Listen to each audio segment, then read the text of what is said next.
Hello, Achu. Let's read the question. Which of the following statements is correct? Option A. The ascending limb of loop of Henle is impermeable to water. B. Descending limb of loop of Henle is impermeable to water.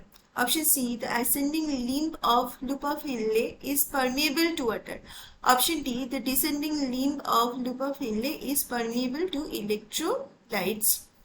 तो आइए इस question को हम solve करते हैं and for that you need to know the key concept यहाँ पे क्या है. It is nothing but loop of Henle के बारे में यहाँ पे बात हो रहा है. Loop of Henle. Now loop of Henle is a part of nephron. ठीक है, आइए हम देखते हैं एक नेफ्रॉन में क्या होता है. That is बोमेंस capsule.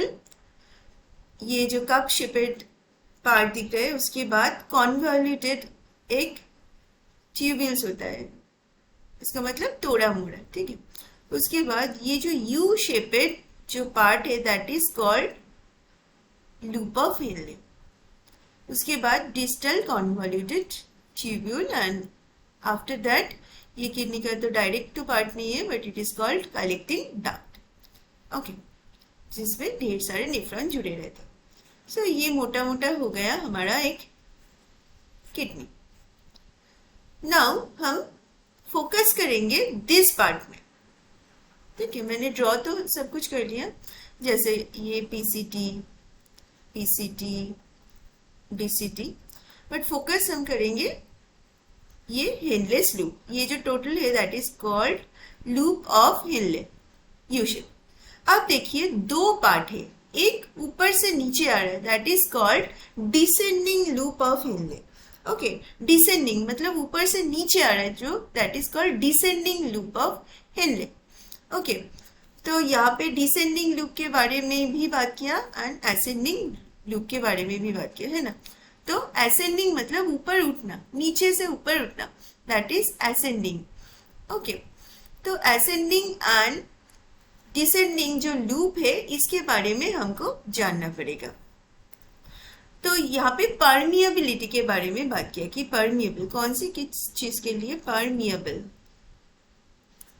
Okay, now this descending loop जो पहले का ये जो मैं और एक बार फ्रेश करके मैं ड्रॉ करती हूँ so that you can understand.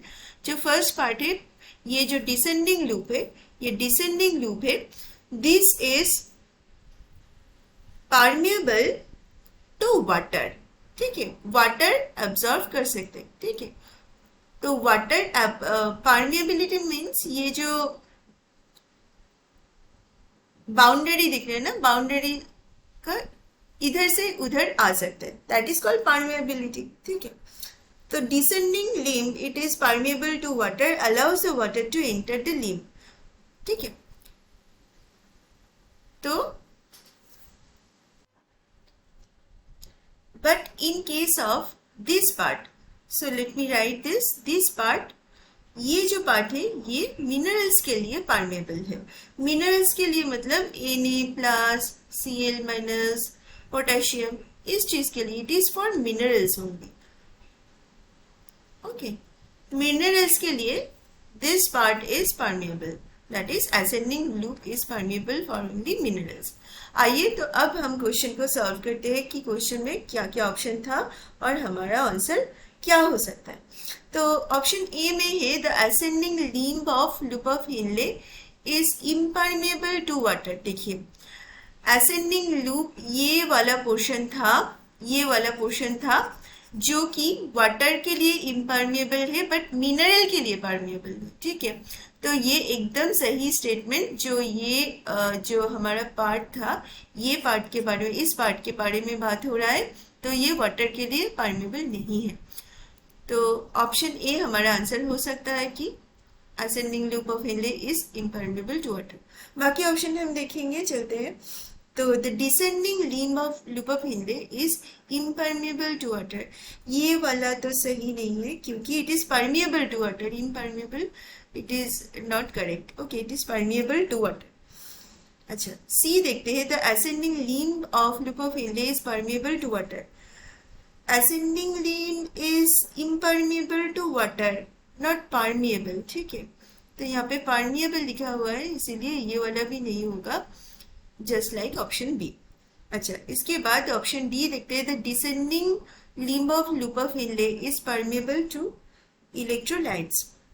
Descending limb, ये जो डिसेंडिंग है, फर्स्ट पार्ट है ना डिसेंडिंग limb, ये वाला पार्ट एक्चुअली इलेक्ट्रोलाइट के लिए ओपन नहीं है, वाटर के लिए ओपन है.